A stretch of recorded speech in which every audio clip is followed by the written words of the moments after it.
아기가 갑자기 숨을 쉬지 못해요. 2011년 전국의 병원 응급실에 비슷한 증상의 산모와 아기들이 실려왔습니다. 건강하던 사람들이 갑자기 폐가 굳어가며 사망했습니다. 의사들도 원인을 알 수 없었습니다. 그리고 17년이 지나서야 진실이 밝혀졌습니다. 범인은 집 안가습기에 넣었던 그 깨끗함을 위한 제품이었습니다. 여러분, 안녕하세요. 오늘은 대한민국 최악의 생활용품 참사, 가습기 살균제 사건에 대해 이야기해 보려고 합니다. 최근 이재명 대통령이 가습기 살균제 참사 피해를 국가가 책임지고 온전히 배상하겠다고 밝히면서 다시 주목받고 있는데요. 사망자 수천 명, 피해 신고자 8천 명 이상. 하지만 이 숫자는 빙산의 일각일 뿐입니다. 오늘 영상에서는 왜 깨끗함을 추구하다 이런 참사가 벌어졌는지, 왜 17년이나 원인을 몰랐는지, 그리고 왜 이것이 단순한 제품 사고가 아닌 사회적 참사로 불리는지 낱낱이 파헤쳐 보겠습니다. 먼저 가습기 살균제 참사가 정확히 어떤 사건이었는지부터 알아보겠습니다. 이 사건은 1990년대 중반부터 시중에 판매된 가습기용 살균제를 일상적으로 사용한 가정에서 대규모 인명피해가 발생한 사건입니다. 사용 방식은 간단했습니다. 가습기에 물을 넣을 때 살균제를 함께 넣으면 되는 거였죠. 그러면 물때나 곰팡이를 방지할 수 있다고 광고했습니다. 하지만 여기에 치명적인 문제가 있었습니다. 가습기에 넣은 살균제는 물과 함께 미세입자로 공기 중에 퍼지게 됩니다. 그리고 사람들은 이 성분을 그대로 폐 깊숙이 흡입하게 되는 거죠. 문제는 이 제품들이 흡입 독성에 대한 검증 없이 생활용품으로 판매됐다는 점입니다. 마시는 것도 아니고 피부에 바르는 것도 아닌 들이마시는 경로에 대한 안전 검토가 사실상 전무했던 겁니다. 기업들은 먹어도 안전한 성분이라고 광고했지만 먹는 것과 폐로 직접 흡입하는 것은 완전히 다른 문제입니다. 바로 이 지점에서 참사가 시작됐습니다. 그렇다면 구체적으로 어떤 피해가 발생했을까요? 피해는 특정 연령대에 국한되지 않았습니다. 건강하던 영유아와 임산부, 청년과 노인까지 갑작스러운 호흡곤란과 폐 손상을 겪었습니다. 증상은 이렇습니다. 폐가 점점 굳어가면서 산소 공급이 어려워지는 폐섬유화가 나타났고, 짧게는 수주, 길게는 수개월 내에 사망에 이르렀습니다. 특히 충격적인 것은 건강하던 젊은 산모가 갑자기 호흡곤란으로 쓰러지고 아무 이유 없이 아기가 숨을 쉬지 못해 응급실로 실려가는 일이 반복됐다는 점입니다. 생존자들도 정상적인 삶을 살기 어려운 상태입니다. 평생 산소호흡기에 의존하거나 폐이식을 기다리며 살아가고 있죠. 피해의 특성을 정리해보면 이렇습니다. 주요 증상은 폐섬유화와 급성호흡곤란이고, 피해 대상은 영유아, 임산부, 청년, 노인 등 전 연령층입니다. 진행 속도는 수주에서 수개월 내 급격히 악화됐고, 생존한 이후에도 산소호흡기 의존이나 폐이식 대기 상태로 살아가야 합니다. 그리고 무엇보다 가족을 잃은 유가족들의 정신적 피해와 장기 트라우마는 수치로 표현할 수 없는 고통입니다. 특히 아이와 임산부 피해 비중이 높았다는 점에서 사회적 충격은 매우 컸습니다. 한 가정이 통째로 무너지는 일이 전국에서 동시다발적으로 일어난 겁니다. 그런데 더 큰 문제는 원인 규명이 늦어졌다는 점입니다. 이 사건은 원인이 공식적으로 확인되기까지 무려 17년 가까운 시간이 걸렸습니다. 왜 그랬을까요?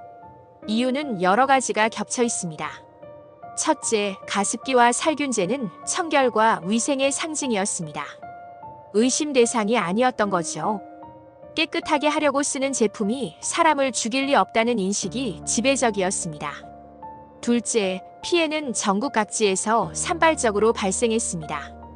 서울에서, 부산에서, 대구에서 각각 비슷한 증상의 환자가 나타났지만 이것이 하나의 사건으로 묶이기 어려웠습니다. 셋째, 기업은 인체에 무해하다고 주장했고 정부는 흡입 독성 시험을 요구하지 않았습니다. 생활화학제품 관리제도 자체가 사각지대에 놓여 있던 시기였죠. 그러다 2011년 산모와 영유아 집단 사망 사례를 계기로 질병관리본부의 역학조사가 진행되면서 비로소 가습기살균제가 원인으로 공식 확인됩니다. 17년 동안 수많은 사람들이 원인도 모른 채 죽어갔던 겁니다. 그렇다면 어떤 제품이 문제였을까요? 피해는 특정 회사 하나의 문제가 아니었습니다. 여러 기업의 제품이 동시에 시장에 나와 있었고 많은 사람들이 사용하고 있었습니다. 문제가 된 주요 성분은 세 가지입니다. 첫째, PHMG. 이 성분은 강한 흡입 독성을 가지고 있습니다. 둘째, PGH. 폐 조직 손상을 직접적으로 유발하는 성분입니다. 셋째, CMIT와 MIT. 호흡기 자극과 독성을 일으키는 화학물질입니다. 이 성분들은 흡입 시 위험성이 있음에도 불구하고 사전 안전 검증 없이 사용됐습니다. 기업들은 식품 첨가물에도 쓰이는 안전한 성분이라고 광고했지만 먹는 것과 호흡기로 직접 들이마시는 것은 완전히 다른 문제였던 겁니다. 특히 가습기는 밀폐된 실내에서 장시간 사용하는 제품이기 때문에 노출 시간과 농도가 훨씬 높았습니다. 그렇다면 피해 규모는 얼마나 될까요? 정부 공식 집계 기준으로 누적 피해 신고자는 8,000명이 넘습니다. 이중 피해가 인정된 인원은 약 6,000명 수준이고 사망자는 수천 명으로 추정되고 있습니다. 하지만 실제 피해 규모는 이보다 훨씬 클 것으로 보입니다. 왜냐하면 입증 책임이 피해자에게 있기 때문입니다. 가습기살균제를 사용했다는 증거, 그로 인해 피해를 입었다는 의학적 증거를 모두 피해자가 직접 제출해야 합니다.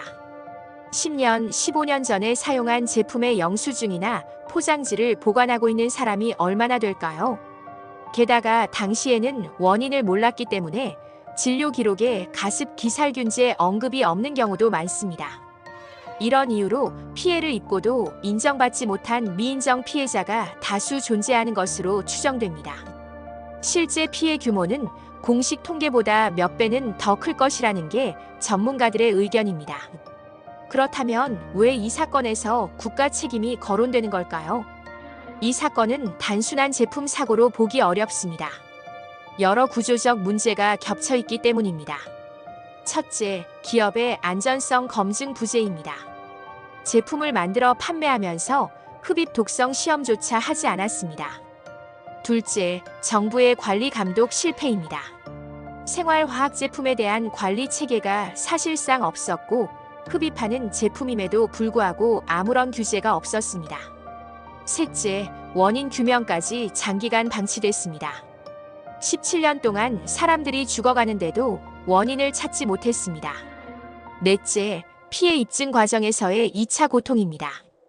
피해자가 직접 모든 증거를 모아야 하는 구조 때문에 많은 피해자들이 인정조차 받지 못했습니다. 이 모든 요소가 겹쳐서 개인이 피할 수 없는 구조적 피해가 발생한 겁니다. 기업만의 문제도 아니고 개인의 선택 문제도 아닙니다. 국가가 국민의 안전을 지키지 못한 시스템의 문제였던 거죠. 그래서 가습기살균제 참사는 대표적인 사회적 참사로 분류됩니다. 세월호 참사, 이태원 참사처럼 시스템의 실패가 만든 재난이라는 겁니다.